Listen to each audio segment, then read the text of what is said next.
Assalamualaikum warahmatullahi wabarakatuh. Bapak ibu abang kakak adik jamaah dimanapun berada. Man bana masjidan, siapa yang bangun masjid, manallahu mislahu baitan fil jannah.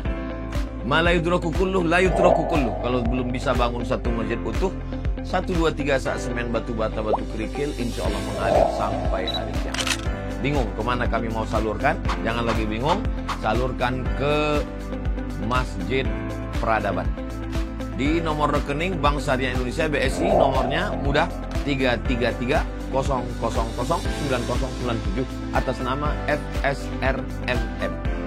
Konfirmasinya ke nomor berikut 0813 7733 9947. Berkah selalu. Wassalamualaikum warahmatullahi wabarakatuh.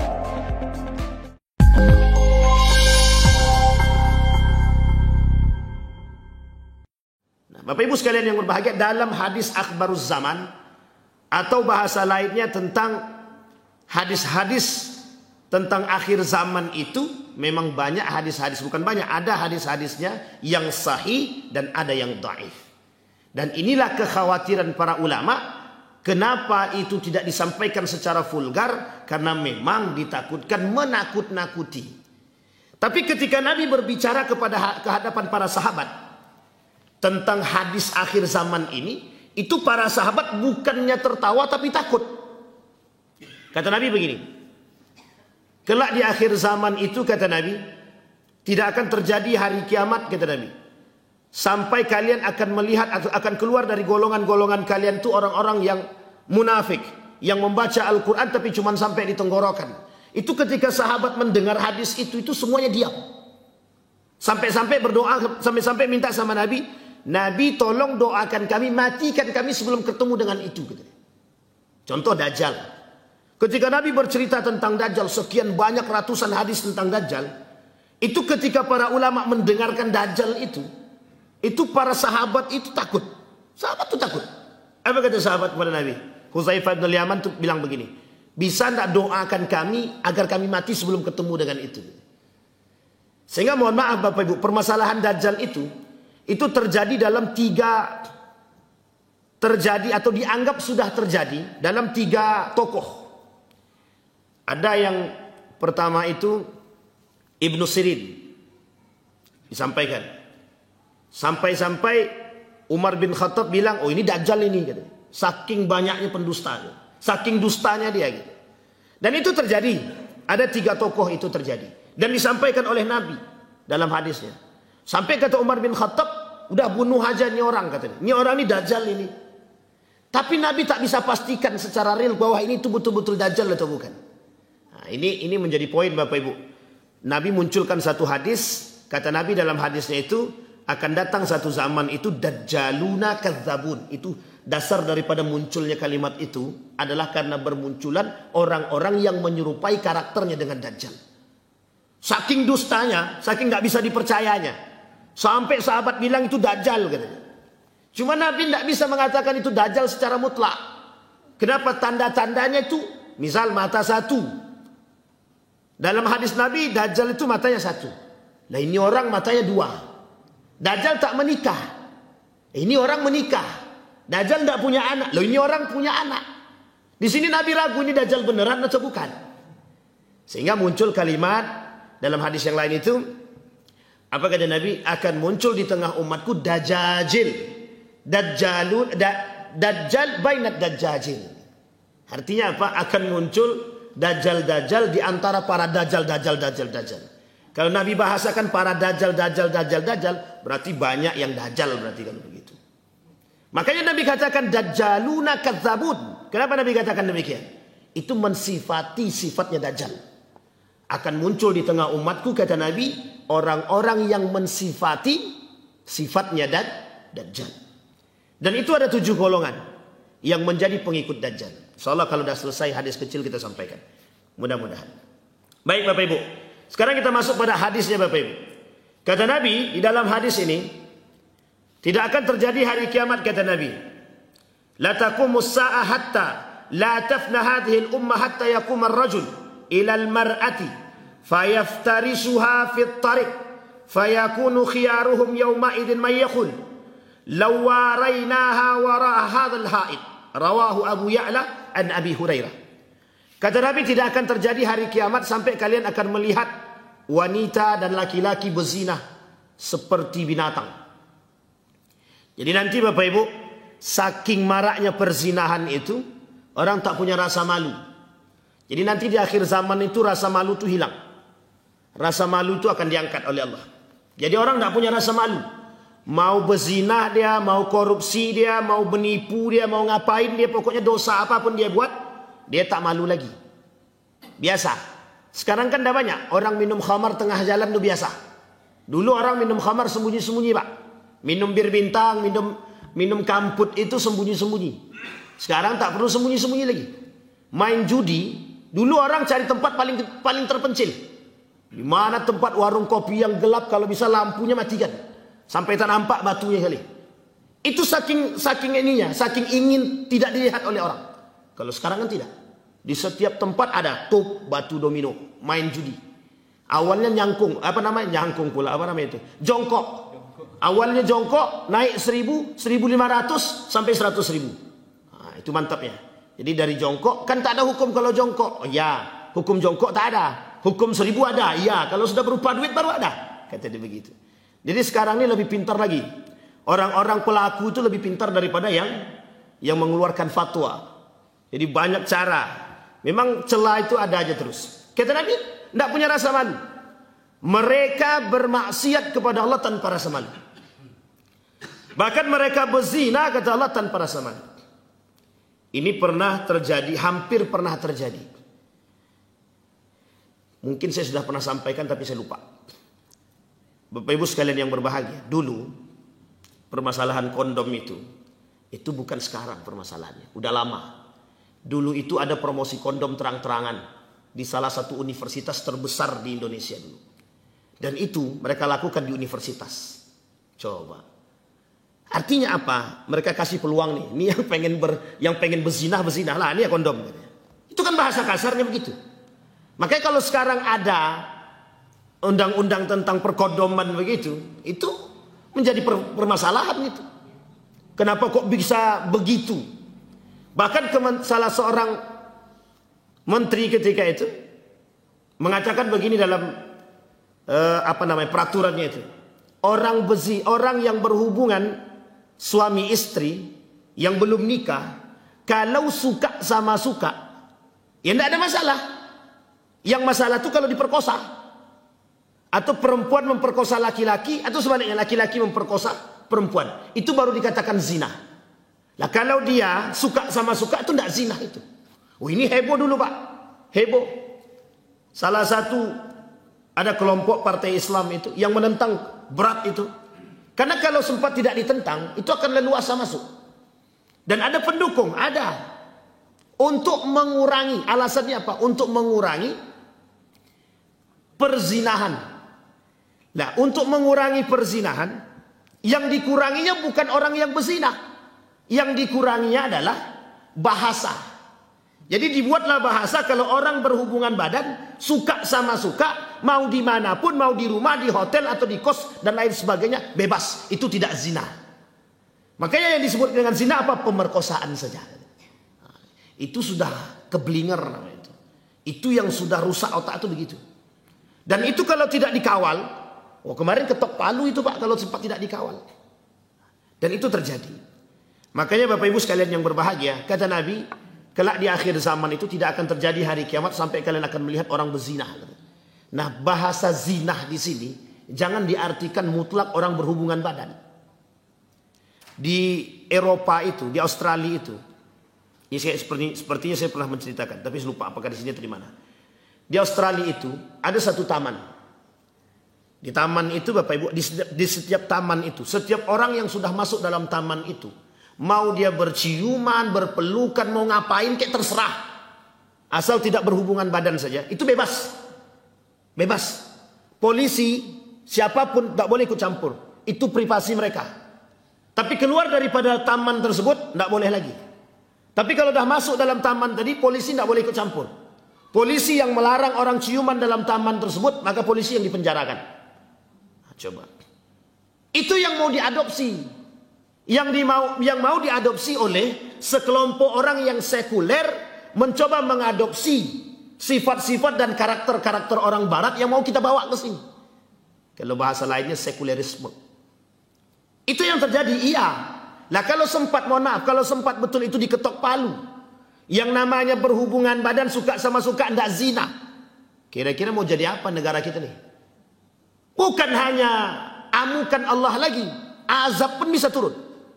Makanya jangan salah, ketika banyak banjir, gunung meletus, hutan kebakaran, itu coba pahami dalam segi spiritual, jangan dipahami dari segi otak saja. Kalau kita pahami dari segi otak mungkin. Dari segi ilmiah, oh itu karena api yang terbang kemudian terbakar gitu. Mungkin. Tapi coba pahami dari segi spiritual.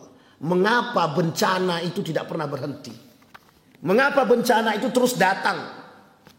Bahkan sampai-sampai ada yang mau mencoba memprediksi tahun depan atau 2 tahun ke depan akan muncul yang seperti dengan COVID gitu.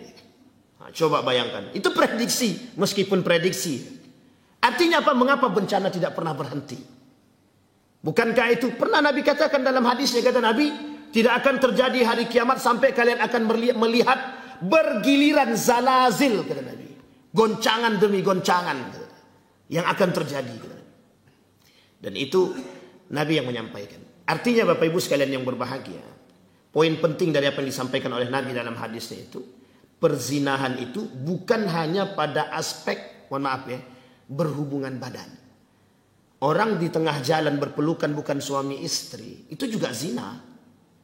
Orang pegangan tangan yang bukan muhrim itu juga zina.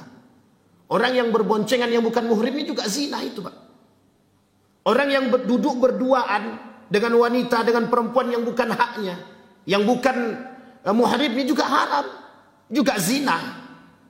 Maka zina itu banyak, zina mata, zina tangan, zina kaki dan lain sebagainya. Yang paling berbahaya kata Ibnu Qayyim al-Jauziyah, zina hati. Itu kalau kita mau kaji ke zina semua. Jadi banyak zina itu. Tapi yang dimaksud apa? Kita lihat perkara hari ini, Pak. Kita lihat betapa mudahnya orang hari ini menyediakan lapangan perzinahan. Artinya apa? Hari ini itu banyak tempat atau banyak orang yang menyediakan lapangan perzinahan. Kita ambil contoh ketika ada konser. Coba lihat. Itu bercampur laki-laki perempuan. Itu zina apa tak zina? Zina apa tak zina? Zina tapi tak berhubungan badan. Coba bayangkan. Ada konser. Bisa nggak dipisahkan laki-laki dan perempuan? Laki-laki sebelah sini, sebelah kanan. Perempuan sebelah kiri. Kalau kata mereka, ini bukan konser, pengajian. Uang pengajian aja sekarang campur laki-laki perempuan, apalagi konser. Coba bayangkan. Na'udzubillah itu, tsumma na'udzubillah. Itu kata Nabi. Ketakutan Nabi terhadap zaman itu. Itulah alasannya Bapak Ibu. Dalam kitab Durratun Nasihin itu, Nabi bilang begini, ketika ruh diangkat sampai ke gara-gara, yang disampaikan oleh Nabi itu apa? Ketika ruh diangkat, ini dalam kitabnya begitu ya. Sampailah ruh itu di tenggorokan. Apa yang disampaikan Nabi? Umatku, umatku, umatku. Ini dalam ceritanya begitu, dalam cerita kitab itu begitu. Yang dimaksudkan umatku, umatku, umatku itu apa? Ketakutan Nabi tentang perkara ini, Pak. Ketakutan Nabi tentang perkara itu. Yang terjadi pada umatnya kelak. Karena Nabi sadar, Pak, Nabi tahu yang disampaikan Nabi itu pasti akan terjadi, pasti. Makanya kalau sudah tahu kita pasti akan terjadi, yang beriman itulah yang harus bersabar, yang harus pandai-pandai. Maka kata Nabi, tidak akan terjadi hari kiamat sampai orang-orang berzinah di tengah jalan, sampai ada orang yang melihat di belakang itu. Orang beriman melihat, loh, kok nggak malu ya dia berzinah gitu. Nah, itu bahasa kitanya, Pak. Ketika ada orang melihat, orang beriman melihat dari belakang, mereka katakan, kok nggak malu ya orang itu berzinah. Bahkan kata Nabi lebih parahnya lagi, seperti binatang. Artinya apa? Nggak punya rasa malu, bebas dimanapun mereka berbuat. Berciuman dimanapun mereka berbuat. Nah, inilah perilaku. Salah satu penyakit di Eropa itu, kata mereka, yang penting itu bebas nilai. Bebas nilai itu begini Bapak Ibu. Mereka mau seperti apapun akhlaknya, itu tidak ada masalah. Bagi mereka, ini negara sekuler. Jadi bagi mereka, negara mereka tanpa akhlak itu tidak ada masalah. Nah, sekarang baru terasa. Mereka kekurangan generasi beradab. Mereka kekurangan generasi berakhlak. Kita ambil contoh Inggris. Inggris hari ini itu memberikan jalan masuk kepada umat, kepada agama Islam. Orang yang pengen masuk Islam silahkan. Kenapa? Karena sebagian di antara mereka mulai mengerti Islam itu mengajarkan adab, Islam itu mengajarkan akhlak, dan itu berbeda. Sehingga mereka pengen keluar dari kongkongan sekulerisme. Mereka pengen keluar dari kongkongan kelompok-kelompok yang mengatasnamakan sekuler. Nah, besok negara kita mau begitu, Pak. Lama-lama negara kita bisa sekuler kalau kita tak siap-siap. Baik Bapak Ibu. Kemudian hadis selanjutnya kata Nabi, ya'ti 'alan nasi zamanun himmatuhum butunuhum. Akan datang satu masa kepada umatku kata Nabi, himmatuhum butunuhum. Yang menjadi poin utama bagi mereka adalah perut mereka.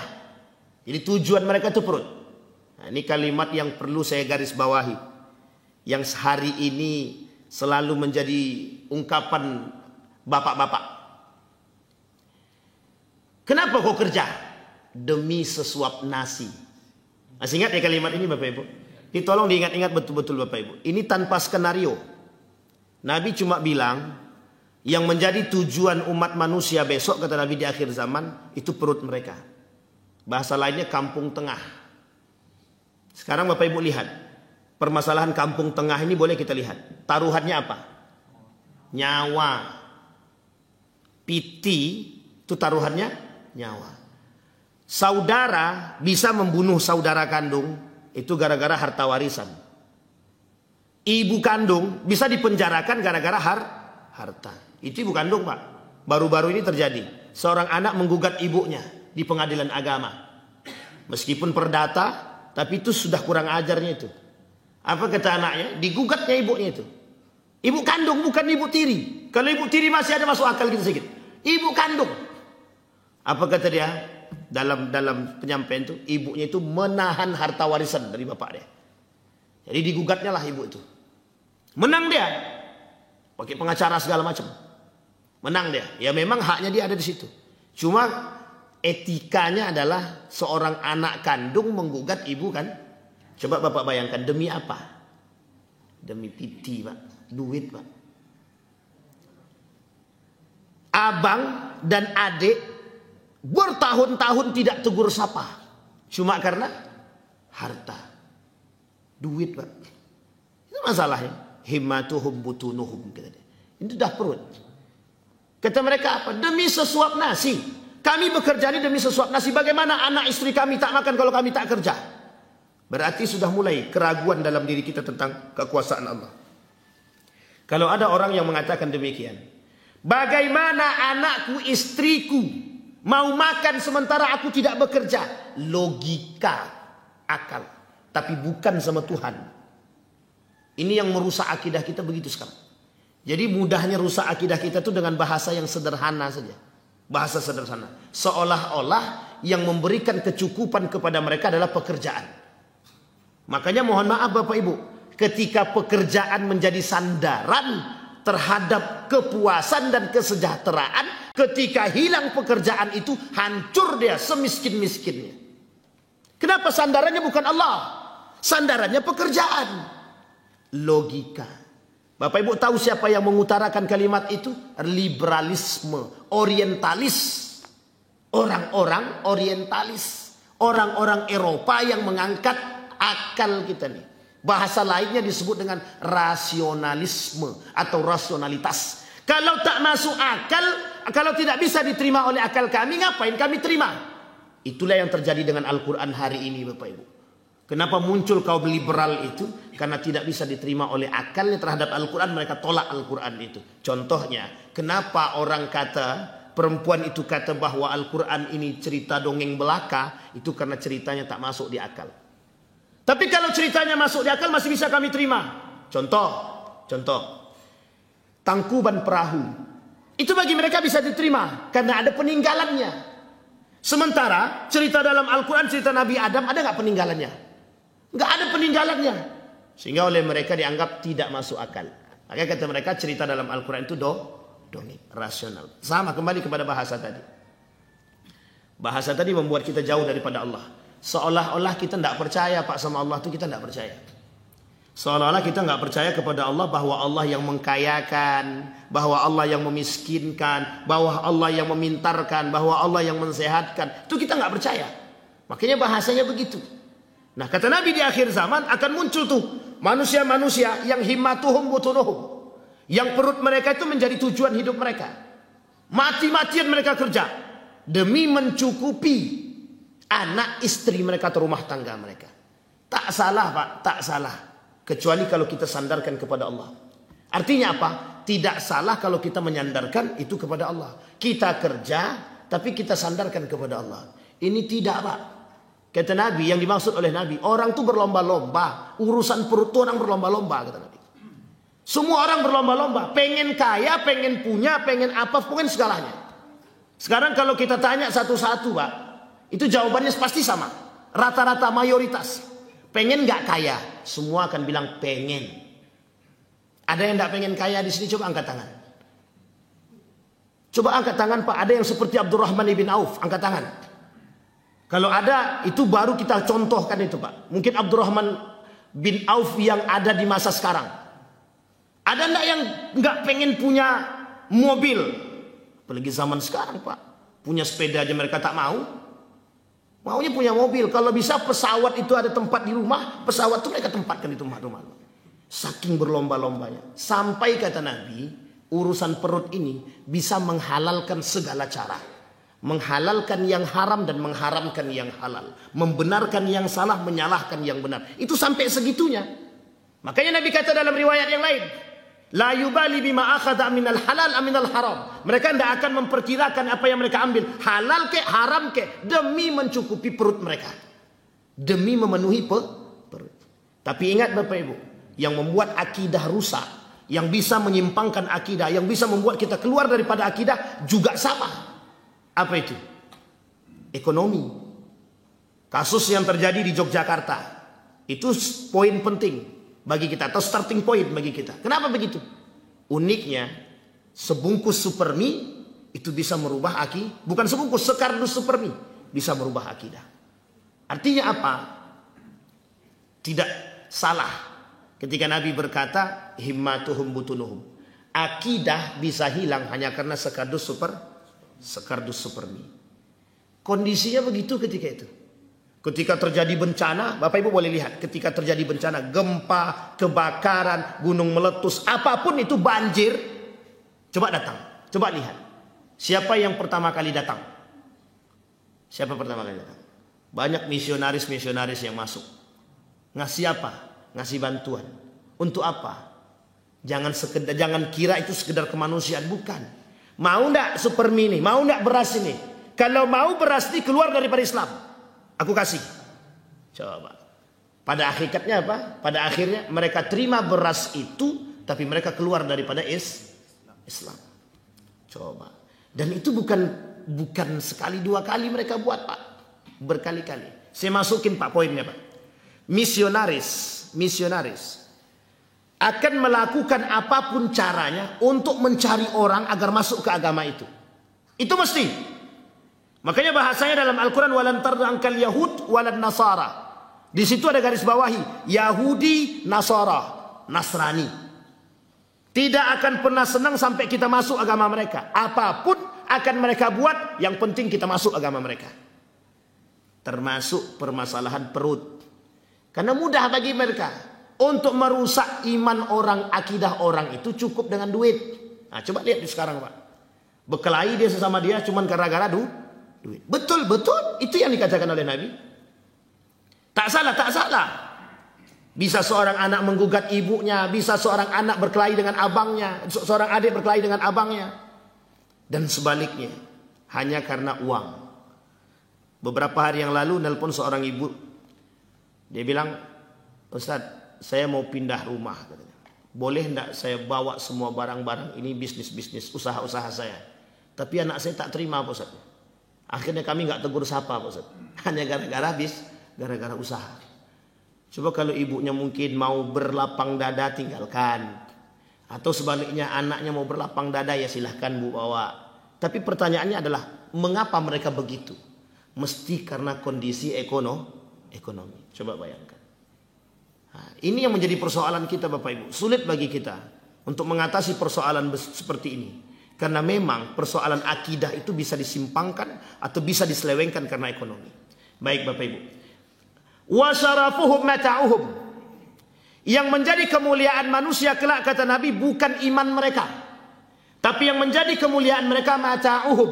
Mata' itu artinya perhiasan mereka, harta mereka. Jadi maksudnya apa? Yang mulia itu orang kaya.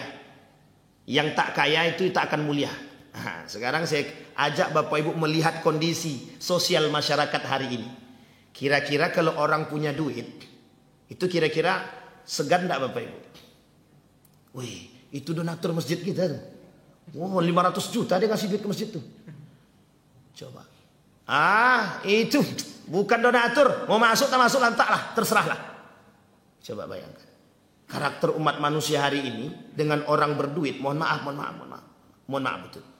Mau muslim dia atau tidak muslim dia, berduit orang itu. Banyak sekali manusia-manusia penjilat hari ini tuh banyak. Karena apa? Piti Pak, duit Pak. Mereka berlomba-lomba mencari kehidupan mewah, kemegahan. Tujuannya cuma satu, biar dipandang orang itu mulia.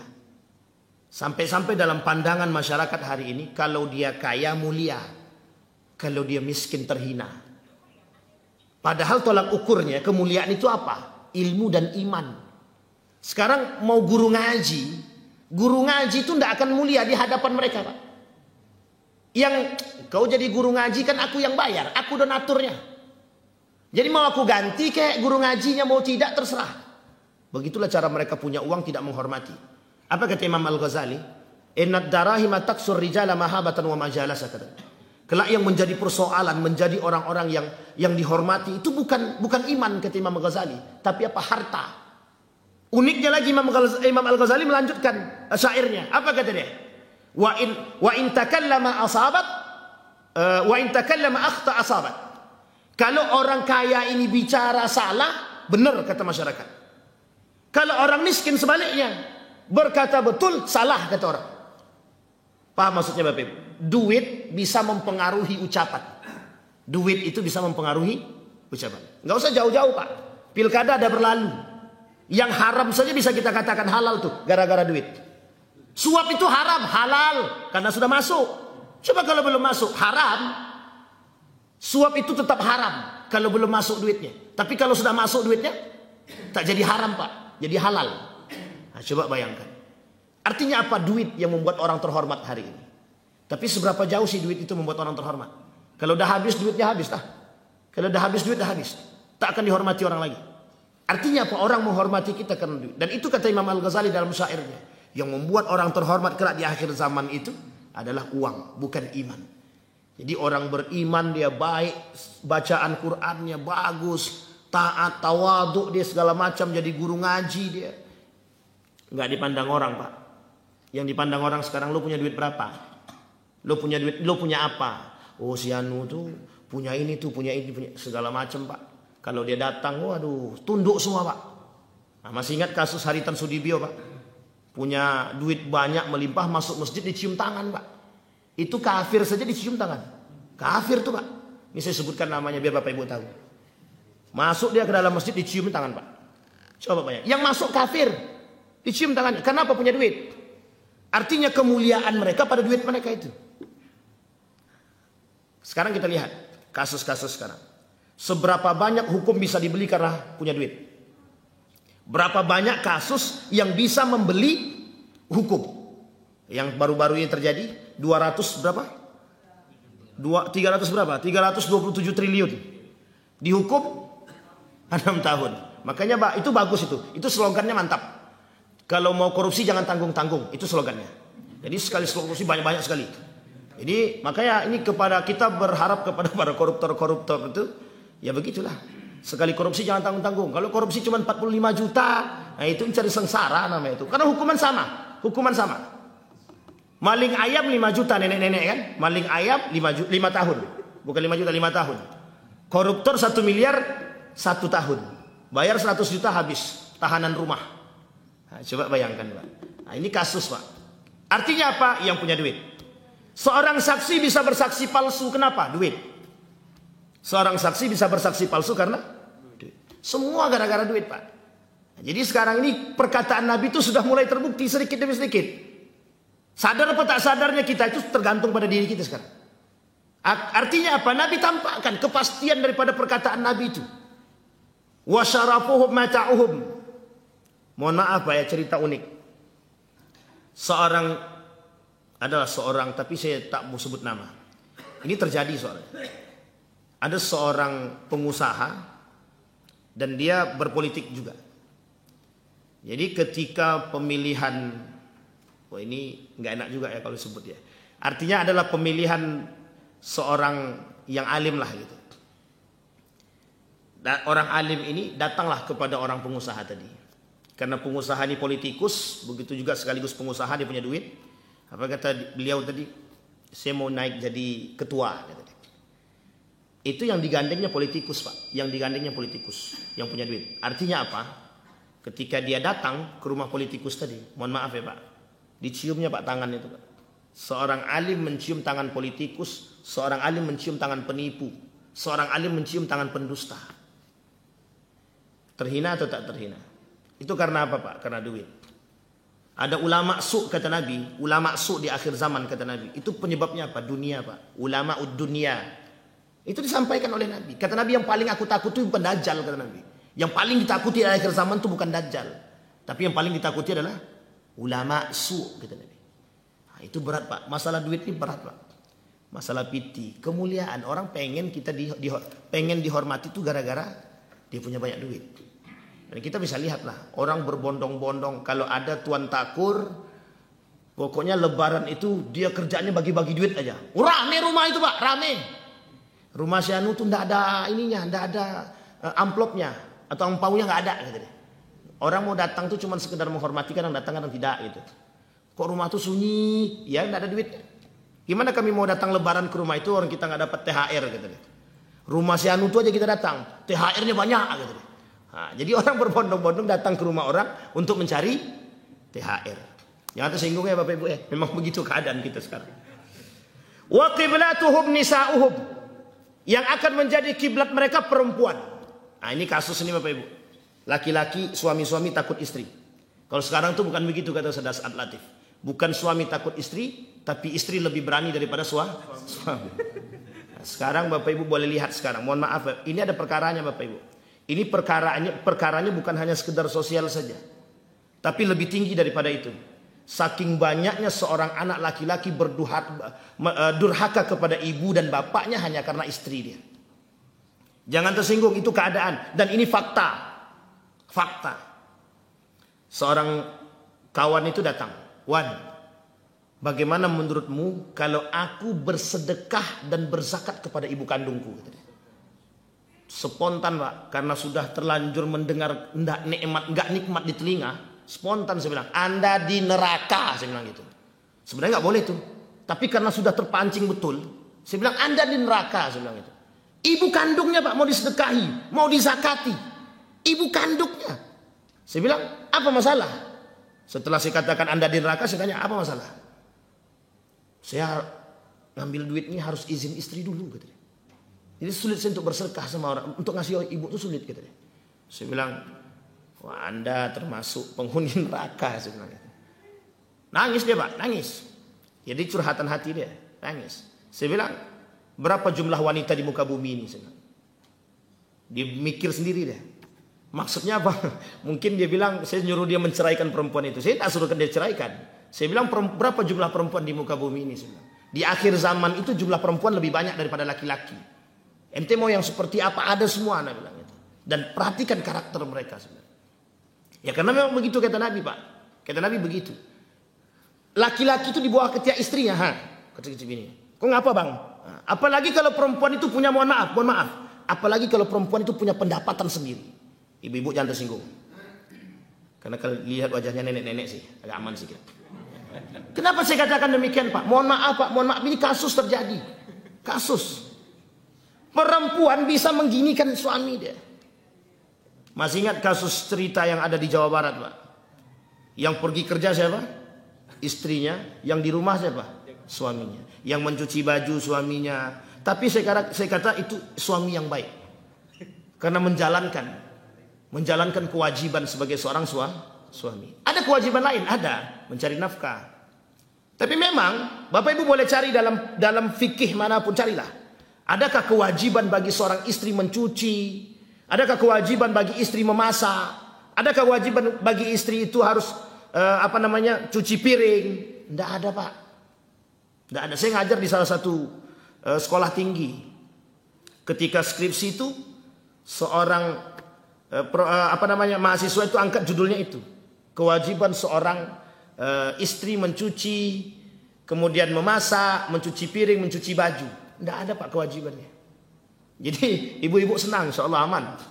Jadi kalau gitu, tapi ini perkara juga habis dipulang ini. Bang, dengar Bang ya, habisnya mencuci piring. Itu menjadi persoalan. Tapi ada yang lebih penting, ketaatan itu lebih tinggi. Ketaatan itu lebih tinggi. Jadi kata suaminya, kau tak mau patuh sama aku. Akhirnya tunduk juga. Ayolah Bang, katanya. Aku cuci piring. Karena disuruh suami tadi kan. Tapi kembali perkara tadi Bapak Ibu, begitu keadaannya kata Nabi.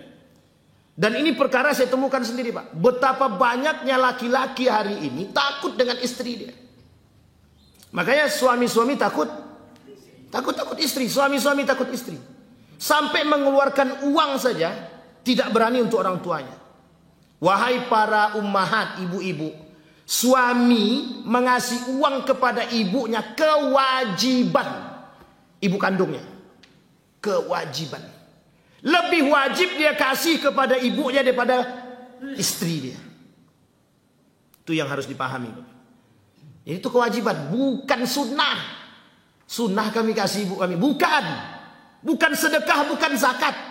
Keterlaluan betul kalau ada anak kandung menzakati ibu kandungnya. Sedangkan abang kandung dia haram hukumnya dizakati. Kata Yusuf Al-Qaradawi itu, teologi kemiskinan, dalam kitabnya dia itu, salah satu yang bisa mengentaskan kemiskinan kata Yusuf Al-Qaradawi, itu keluarga. Yang nomor satu itu keluarga. Loh kok bisa begitu? Iya, orang sekarang ini keluarga nggak pernah perhatian kok. Yang miskin kan adekku bukan aku. Yang penting aku kaya. Mau adekku miskin terserah. Kadang-kadang mohon maaf, dengan kekayaan tadi dia merasa mulia. Dia disuruh-suruhnya, adeknya abang disuruh-suruhnya. Karena kan dia punya duit. Kan kehidupan kalian aku yang tanggung. Karena kehidupan kalian aku yang tanggung, sekarang apa kata akulah. Nah, ini yang persoalan kita. Makanya saya bilang di hadis yang pertama tadi, di potongan yang pertama tadi, syarafuhum mata'uhum. Kemuliaan mereka tergantung pada harta mereka. Jadi merasa mulia dengan harta. Bisa dipahami ya ibu-ibu ya? Aman ya ibu-ibu ya? Apa-apa aman kan Pak? Nah, jadi jangan takut Pak. Karena memang kita yang beriman ini harus paham. Kita beriman, kita harus paham kondisi Pak. Memang perkataan Nabi itu pasti terjadi. Bahkan di salah satu desa yang ada di Jawa Barat itu sudah mereka lakukan. Mereka bahkan difilmkan itu. Di Dunia Terbalik itu. Saya masih ingat betul itu Dunia Terbalik. Nama judulnya Dunia Terbalik. Saya tengok ini apa maksud film ini. Ternyata istri yang kerja, suami yang. Dan itu mohon maaf Bapak Ibu. Nanti kalau Bapak Ibu pergi ke Mekah, Bapak Ibu akan temukan. Ke Mekah, ke Madinah akan temukan perempuan menjadi pekerja di sana. Saya tanya, kemana suamimu? Suamiku di rumah jaga anak. Gitu. Dia pergi ke Mekah untuk bekerja mencari uang. Dan itu saya kata, kenapa tidak sebaliknya? Biarkan suamimu yang kerja. Tidak mau dia kerja Ustaz. Gitu. Coba bayangkan. Dia nggak mau kerja. Gitu. Baik, kembali kepada tadi. Nisa'uhum qiblatuhum. Poin utamanya Bapak Ibu itu tidak seberapa. Yang lebih berbahaya lagi, saya sampaikan, Miss Universe, tahu Miss Universe Bapak Ibu? Tahu Miss Universe? Kalau apa-apa enggak tahu curiga Pak. Tapi kalau ibu-ibu enggak tahu masih mending lah. Miss Universe, penjualan alat tubuh wanita. Kenapa saya berani katakan yang namanya Miss Universe itu yang dijual apa? Kecantikan. Sekarang Bapak Ibu boleh lihat, yang merusak laki-laki di atas itu apa? Setiap laki-laki yang punya jabatan yang rusak itu, penyebab mereka rusak itu apa? Kalau cuman harta dan kekuasaan lewat Pak. Tapi yang paling berat bagi mereka adalah perempuan. Saya punya cerita. Tapi untuk kita saja. Oh cuma ada ini ya. Tapi nggak ada yang live streaming kan? Jadi nanti dipotong kalau memang ragu. Tapi kalau enggak ya nggak apa-apa sih. Jadi Bapak Ibu waktu saya di Yogyakarta Bapak Ibu, saya punya kawan sekolah tuh, Germo, namanya? Ya Gigolo, ya Germo lah namanya, Germo. Jadi mohon maaf. Ada beberapa pejabat itu dari beberapa daerah itu yang mesen perempuan ayam kampus sama dia. Mesen ayam kampus. Tahu ayam kampus? Ayam kampus itu bukan ayam yang sekolah. Ayam kampus itu perempuan-perempuan yang ada di kampus yang menjual diri dia. Dengan berbagai macam alasan. Terlepas dari berbagai macam alasan dia lakukan. Tapi itu yang dilakukan oleh para pejabat. Dan orang-orang yang tinggi, pejabat-pejabat itu. Mereka pesan itu. Dan itu kawan saya tuh. Kawan saya Germo. Dan kawan saya itu orang Riau pula lagi. Astagfirullah. Kami main ke rumahnya Bapak Ibu. Main ke kosnya itu. Yang kita tengok apa? Kondom. Di mana-mana. Saya tanya ini buat apa? Nanti kalau ada yang daftar katanya. Kalau ada yang pesan. Na'udzubillahi min dzalik. Coba bayangkan. Perempuan itu kiblat. Artinya apa? Mohon maaf ibu-ibu, mohon maaf. Sekarang saya tanya Bapak Ibu semua, masuk ke showroom mobil, showroom motor, siapa SPG-nya Pak? Laki-laki itu perempuan. Sekarang saya tanya pakaiannya seperti apa? Sekarang saya tanya yang dijual itu motor atau perempuannya? Jangan tersinggung, memang begitu keadaannya. Masuk ke dalam showroom mobil, coba lihat. Mobil-mobil mewah itu seperti apa SPG-nya Pak? Kalau bisa nggak pakai celana dia Pak. Yang dijual apa, perempuannya atau mobilnya? Coba. Tapi pertanyaannya satu saja. Banyak nggak yang masuk ke situ? Bukan sedikit. Nah, itu bahasanya. Banyak tak yang masuk? Jawabannya bukan sedikit. Dan apa yang mereka lihat? Mau beli mobil atau beli cuci mata? Kedua-duanya, Pak. Coba bayangkan. Dan uniknya lagi, kenapa tidak ada orang yang mengatakan ke situ, jangan kau begini dek? Karena takut. Apa kata perempuan itu nanti? Urusanku, urusanmu. Itulah yang terjadi hari ini dengan kita Bapak Ibu.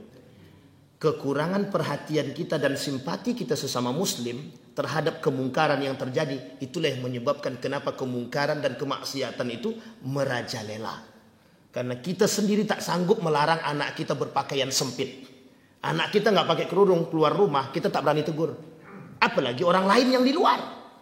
Coba, makanya saya katakan Bapak Ibu, dikatakan oleh Nabi itu, wa qiblatuhum nisa'uhum, yang menjadi kiblat mereka adalah perempuan. Artinya apa?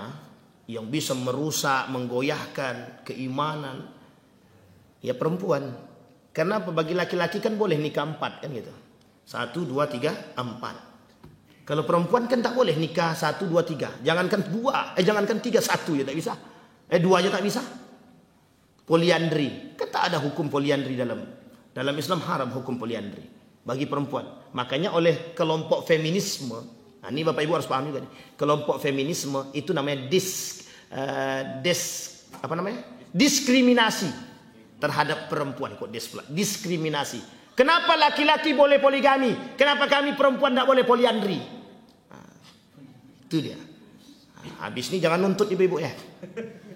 Baik. Sampai di sini ada pertanyaan Bapak Ibu. Ini kalau ini belum selesai sih hadisnya. Baru 1 tapi pun belum habis. Ada pertanyaan Bapak Ibu? Aman? Semakin takut apa semakin apa? Semakin aman? Baik.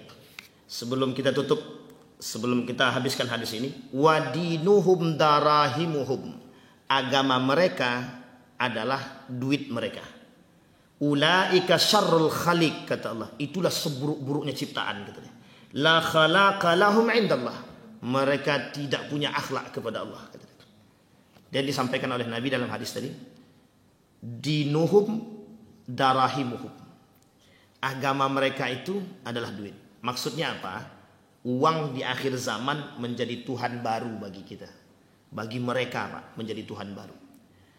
Saya tak mau berpanjang pada kalimat tersebut. Saya ambil contoh yang sederhana saja. Mengapa ada orang memperebutkan kursi yang dikatanya panas itu? Bapak Ibu tahu ya, kenapa mereka merebutkan kursi itu? Bapak Ibu bisa jawab sendiri tanpa saya perlu menjawab. Kenapa kursi yang satu itu diperebut? Kenapa tidak kursi di rumah itu kita bawa? Karena nggak mungkin Ustaz. Ya betul, memang nggak mungkin kursi rumah itu yang dibawa. Tapi satu saja Pak poinnya Pak, satu saja. Kenapa mereka memperebutkan kursi itu?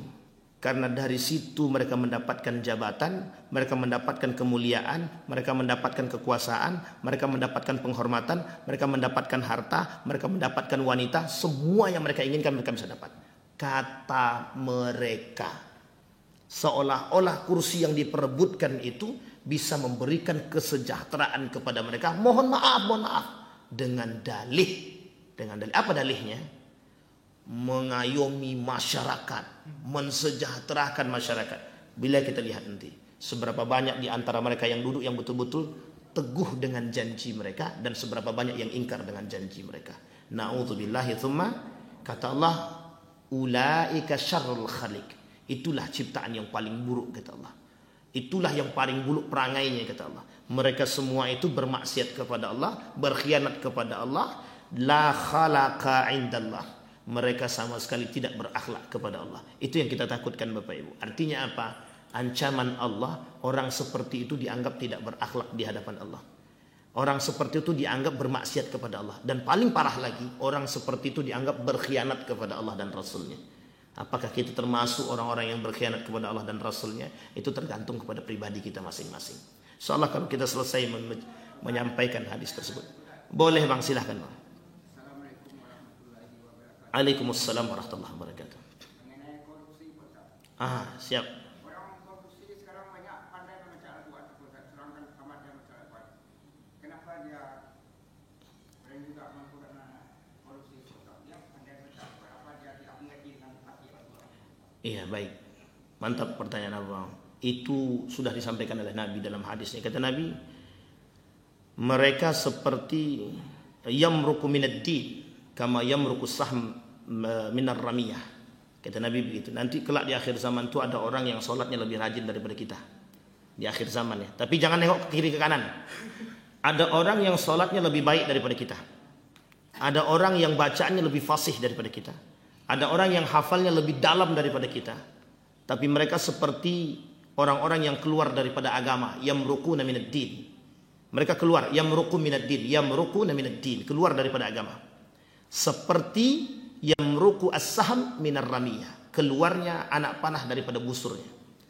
Artinya begini Bapak Ibu. Orang di akhir zaman itu lebih banyak dengan Al-Quran itu berinteraksinya sebatas membaca, tak memahami atau menghafal. Makanya kata Allah di dalam Al-Quran, afala yatadabbaruna al-Quran am ala qulubi aqfal. Kenapa Allah kata demikian? Karena Allah sadar Pak, banyak orang dengan Al-Quran itu pinter, tapi sedikit yang mau memahami. Kenapa banyak orientalis itu masuk ke dalam Islam? Dia bertadabur dengan ayat Al-Quran. Tapi mengapa orang-orang yang sudah tahu Al-Quran justru dia menyeleweng daripada nilai Al-Quran? Seperti yang tadi kita ceritakan, seorang perempuan bernama Kumaila, hafal Al-Quran tersebut namanya Bang. Hafal Al-Quran, mengaku hafal Al-Quran, tapi dia kata bahwa tidak perlu menjadi penghafal Quran. Atau kata dia cerita dalam Al-Quran itu dongeng belaka. Ini sama poinnya. Artinya apa? Orang yang membaca Al-Quran, dia tak sampai kepada hati dia Al-Quran itu. Banyak-banyak. Ada orang yang menjual Al-Quran itu demi dunia. Banyak. Aku tidak mau jadi imam Masjid Ar-Raudhah kalau tidak satu malam 400.000. Nah, kalau sempat ada begitu tolak langsung. Misalnya. Dan itu kami temukan Pak. Kami temukan seorang yang dianggap bagus bacaannya, pinter. Apa kata dia? Aku mau jadi imam masjid itu dengan catatan satu malam 400.000. Akalilah 400 kali 3 30 12 juta. Kan lumayan tuh, bisa beli motor baru. Artinya apa? Tak sampai Al-Quran itu dalam hati dia. Saya sebutkan namanya Bang sebagai penutup. Dzul Khuwaisirah. Dzul Khuwaisirah. Nanti yang menjadi, bukan nanti, yang menjadi tonggak munculnya Khawarij, Mu'tazilah, Murji'ah, Syiah. Nah, itulah orangnya, Dzul Khuwaisirah, yang mengatakan Nabi itu, Muhammad, yang adil dong, kata dia. Kata Nabi, kalau aku tidak adil, siapa yang bisa melakukan adil? Kata Umar bin Khattab, udah bunuh aja, kata dia. Sini aku bunuh, kata Umar bin Khattab. Ini karakternya Umar kan. Sini aku bunuh, kata Nabi, da'hu, tinggalkan dia. Nanti akan muncul dari golongan-golongan kalian seperti itu. Yaqra'unal Qur'an hatta fi unuq. Mereka baca Quran cuma sampai di tenggorokan. Artinya apa? Tidak paham makna Al-Quran. Dan mohon maaf Bapak Ibu, orang Khawarij itu hafal Quran. Mohon maaf, jangan tersinggung. Mohon maaf betul. Hafal Al-Quran, punya tanda di jidatnya, dan fasih bacaannya, bagus sholatnya, sholat malamnya, duhanya. Tapi kata Nabi itu tercelah. Mereka tercelah kata Nabi. Kenapa mereka tercelah? Mereka memahami Al-Quran, mereka pandai membaca Al-Quran, sholatnya dan lain macamnya. Mereka masuk dalam kategori kelompok yang disebut oleh Nabi sebagai Khawarij.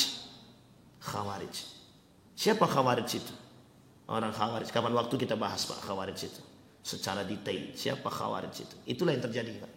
Jadi banyak. Nah, makanya kenapa Allah bilang di dalam Al-Quran itu mempelajari agama itu tidak boleh berlebihan. Kata Nabi, janganlah kalian berlebihan dalam beragama. La taghlu fi dinikum. Jangan kalian berlebihan dalam beragama. Yang dimaksud oleh Nabi itu seperti itu. Ada kaum Khawarij yang menganggap orang lain kafir. Dianggapnya kafir. Itu sudah terjadi pada masa Ali bin Abi Thalib kok. Bukan sekarang. Nah, itu artinya apa? Orang seperti itu baca Quran tapi dia nggak ngerti maknanya Pak. Orang yang membaca Al-Quran. Jadi jangan salah. Kenapa ada koruptor sudah S3, S1, S2, S3 tapi korupsinya korupsi daging. S1, S2, S3 Madinah. Tapi yang dikorupsinya apa? Kambing. Tahu daging kambing? Kasus ini masih ingat Pak? Ini kasus sudah lama. Seorang yang S1, S2, S3-nya di Madinah. Tapi masuk dalam kasus korupsi kambing, impor daging. Kenapa? Apakah mereka tidak sholat? Sholat Pak, sholat. Mohon maaf. Kadang-kadang ya kita tidak bisa na'udzubillahi min dzalik. Kita bermunajat kepada Allah, semoga Allah jaga kita. Kadang-kadang mohon maaf Pak, bisa tergiur dengan dunia. Apalagi OKB. Orang kaya baru. Itu agak susah sedikit. Iman kuat tapi karena harta goyang. Jadi tak salah ketika orang itu digoyangkan oleh iman, oleh harta, itu tak salah. Yazid bin Muawiyah bin Abi Sufyan, pada masa-masa mereka banyak orang yang sholatnya bagus, menjadi gubernur di salah satu daerah, tapi kemudian tergiur dengan harta, dia perkaya diri dia. Artinya apa? Kenapa korupsi itu tidak sadar? Ya ketika mereka melakukan itu, mereka sedang tak berpikir tentang dosa. Itu yang pertama. Yang kedua, bisa jadi karena tekanan. Kalau kau tak korupsi, aku tak mau kasih kau tempat lagi. Aku mutasi. Nah, pilih mana? Pilih di korupsi atau mutasi? Nah, jadi takut dimutasi, akhirnya korupsi juga. Akhirnya masuk dua-duanya, dimutasi juga kan, di penjara. Mutasinya beda tempat gitu. Artinya apa? Ketakutan kepada Allah berkurang. Dan itu mohon maaf disampaikan oleh Nabi. Kata Nabi, kelak di akhir zaman itu ketakutan umat muslim terhadap Allah itu sedikit demi sedikit berkurang. Dan itu sudah kita. Artinya apa Bapak Ibu? Artinya kita yang sadar nih perkuat iman. Kita yang sadar perkuat iman. Makanya Bapak Ibu mohon maaf, penting kita berkumpul dengan orang soleh, itu penting. Kenapa? Yang bisa mengingatkan kita Pak. Kalau kita kumpulnya dengan para koruptor, ya mohon maaf. Ntar lagi kita juga korupsi itu Pak. Kalau kita kumpulnya dengan preman, ya kita jadi preman. Tapi kalau kita kuat iman berkumpul dengan preman, bisa preman itu kita ajak. Masalahnya kuat iman apa tidak? Itu ajanya. Mungkin 1 miliar bisa kita tahan Pak. Kalau 1 triliun, jangan kan 1 triliun, 100 M. Saya kira banyak yang goyang Pak. Mohon maaf, setinggi-tingginya kealiman seseorang. Mohon maaf, setinggi-tingginya kealiman seseorang. Itu perkara terberat bagi mereka cuma 2 Pak. Harta, wanita. Berat sangat. Nah, artinya Bang, kenapa ada orang bermaksiat sementara mereka paham Al-Quran, mereka sholat? Itu satu saja penyebabnya. Kenapa? Karena mereka tidak berpikir akan rasa takut kepada Allah. Tidak ada. Khasyahnya hilang.